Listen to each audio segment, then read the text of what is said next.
আসসালামু আলাইকুম প্রিয় দর্শক, অনেকদিন পর, বেশ একটা লম্বা বিরতির পর আবার আমি হাজির হলাম আপনাদের সামনে দর্শকের কথা নিয়ে।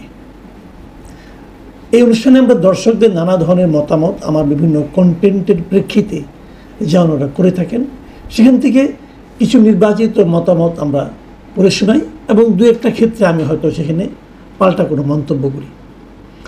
আজকের দর্শকের কথাগুলো আমরা বেসিক্যালি নিয়েছি গত রাতে আমি যে কন্টেন্টটা করেছিলাম ডক্টর আসিফ নজরুলের বিষয়। ডক্টর আসিফ নজরুল ওনার একটা স্ট্যাটাসে লিখেছিলেন যে শুরুর দিকে ওনার কাছে নাকি ৫-৬ জন সাংবাদিক উপদেষ্টা হওয়ার জন্য তদবির করেছেন।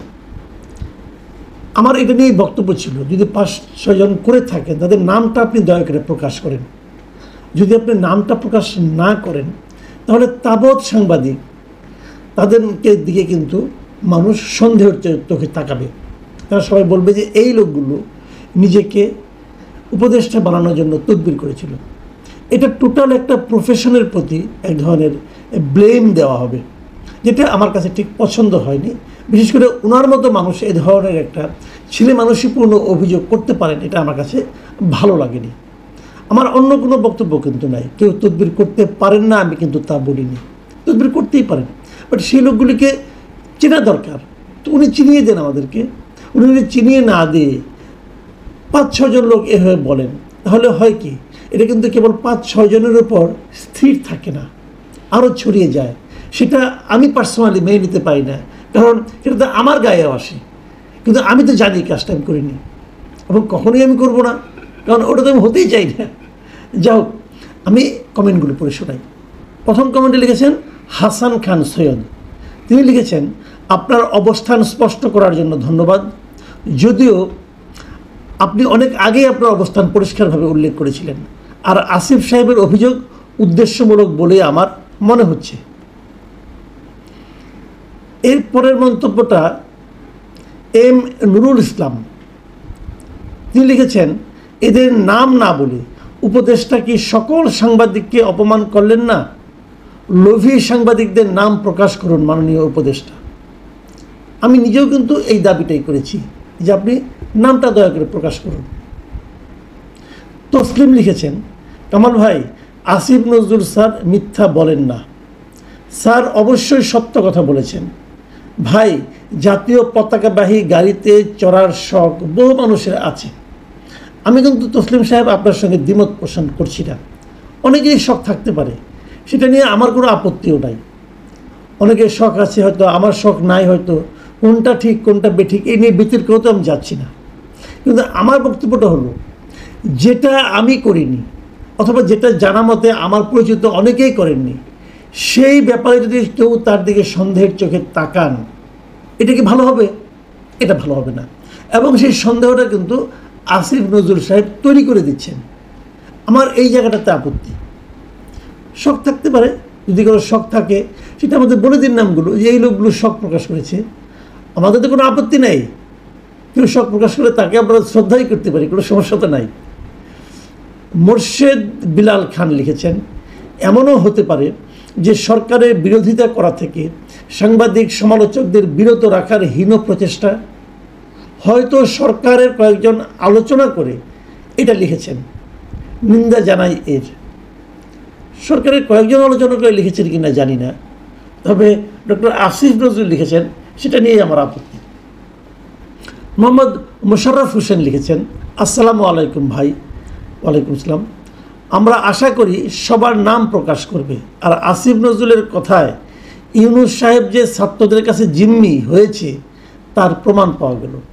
জাকিয়া সুলতানা লিখেছেন, ফারুকি খলিলুর রহমানকে উপদেষ্টা হিসেবে নিতে পারে, কিন্তু সাংবাদিকদের নিলে কী অসুবিধা? আসিফ নজরুল, যারা তদবির করেছেন তাদের নাম জানতে চাই। মাজেদ স্যার অফিসিয়াল, তিনি লিখেছেন, প্রকাশ করলে আপনিও ফেঁসে যেতে পারেন। মিস্টার মাজেদ স্যার অফিসিয়াল, আপনাকে বলি, আমার ফেঁসে যাওয়ার তো কোনোই কারণ আমি দেখি না। কারণ আমি এই সরকার দায়িত্ব নেওয়ার পর আমার সঙ্গে আসিফ নজরুল সাহেবের একবার দেখা হয়েছিল একটা অনুষ্ঠানে, কিন্তু ওনাকে আমি কখনো ফোনও করিনি। কাজেই আমি ফাঁসবো কীভাবে? আর আমি যদি ফাঁসতামই তাহলে এত আত্মবিশ্বাস নিয়ে অনুষ্ঠানটা করতাম না। আপনি যেটা বলছেন এটা একটা ঢালাও ধারণা আপনার। সেলিম খান লিখেছেন, পলাতক কয়েকজন ইউটিউবার পর্যন্ত উপদেষ্টার হওয়ার স্বপ্ন দেখে দেখে দিন পার করছি, এজন্য সব দলকে ভিডিও দিয়ে দিয়ে অপমান করছি। এটা হতে পারে, এটা নিয়ে আমার কোনো বক্তব্য নাই। বিডি চার্চ লিখেছেন, ভাই আপনি কি আসলে তদবির করেছিলেন? আমার সন্দেহ হচ্ছে সব কিছু আপনার সাথে মিলে যাচ্ছে। হ্যাঁ, আপনার সন্দেহ অমূলক নয়, সব কিছুই আমার সঙ্গে মিলে যাচ্ছে। উনি বলেছেন সাংবাদিক, উনি বলেছেন টকশো করেন, আমি দুটোই করি।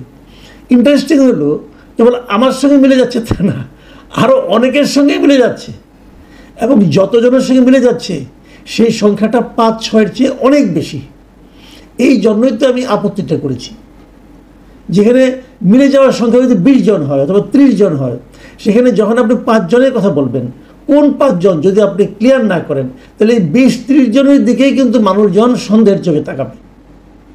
এটা আমার কাছে আসলে ভালো লাগেনি।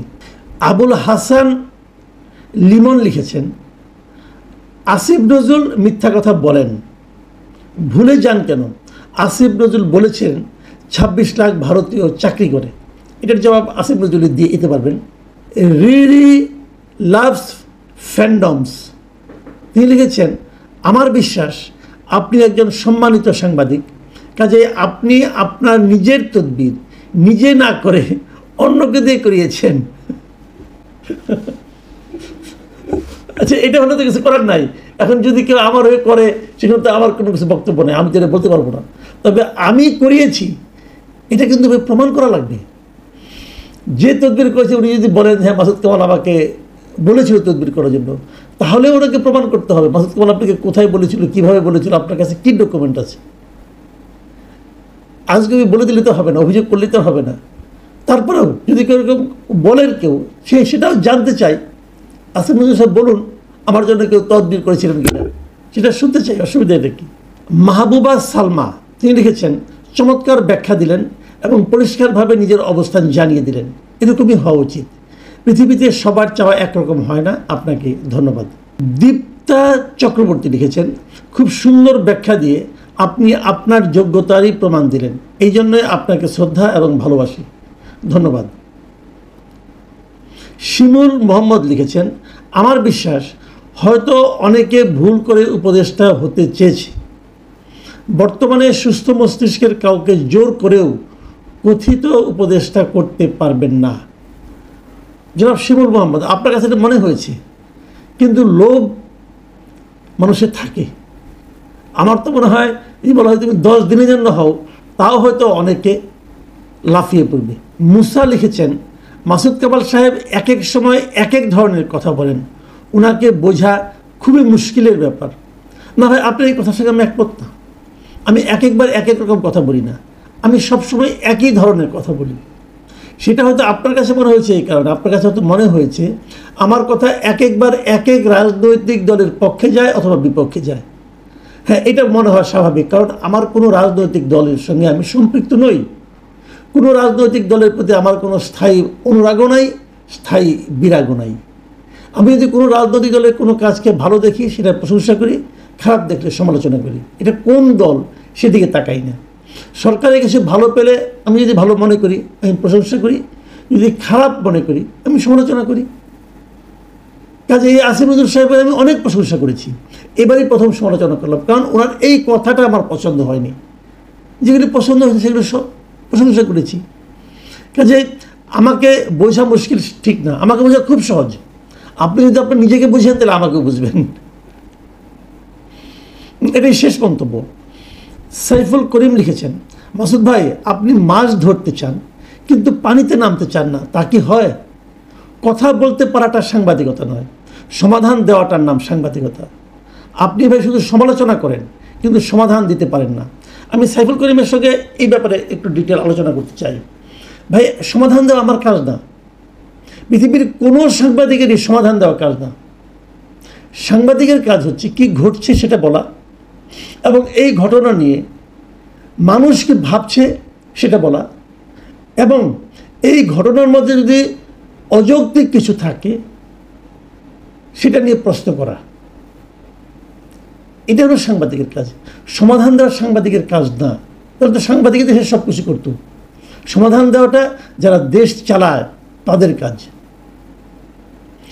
এটার জন্য প্রশাসন আছে, সরকার আছে, আইন শৃঙ্খলা রক্ষাকারী বাহিনী আছে, তারা সমাধান দেবে। কোথাও ধরেন চুরি হলো, চোরকে ধরা সাংবাদিকের কাজ না, চুরি যে হলো এই কথাটা বলা সাংবাদিকের কাজ। চোর ধরার কাজ হলো পুলিশের, চোরকে বিচার করার দায়িত্ব হলো বিচার বিভাগের, আর সেই বিচার বাস্তবায়ন করার দায়িত্ব হলো সরকারের। এভাবে মাথায় রাখেন। আমি সমাধান দিতে বসি নাই। আমি সমাধান দেবো কীভাবে? আমি জানি না কি সমাধান। আমি কেবল প্রশ্নটা করছি যে এটা হওয়া উচিত কিনা, জানতে চাইছি, এটুকুই, আর কিছু নয়। প্রিয় দর্শক, আপনারা যারা মন্তব্য করেছেন আপনাদের সকলের প্রতি আমার কৃতজ্ঞতা। আমি চাই এই ধরনের মন্তব্য আপনারা করতে থাকুন।